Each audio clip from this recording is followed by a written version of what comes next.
Написанный мой стих, посвященный одной моей подруге, как сказать, тайна тайн для мужчин, да, момент рождения, вот, ну и посвященная ее как раз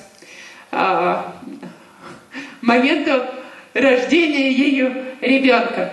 Называется «Подруге филологиня».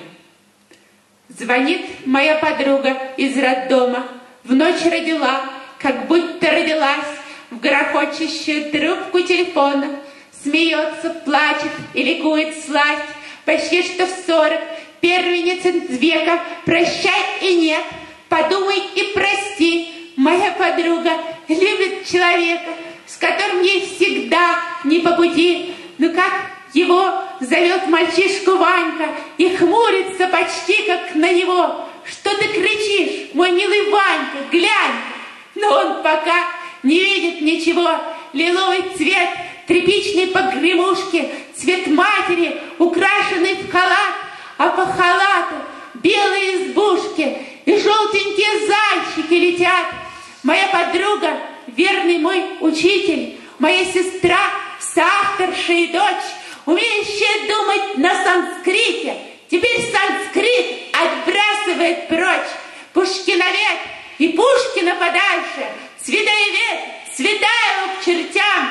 Ей мама улыбается и машет в окно, как всем, в дому лежащим стам, родильницам, неважно как родившим, уже неважно даже от кого, но истинное чудо совершившим по истинному замыслу его.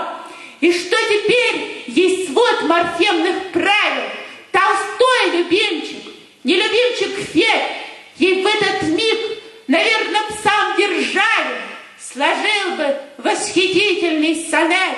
В ее руках мельчайшая ручонка, в ее глазах восторг, покой, тоска.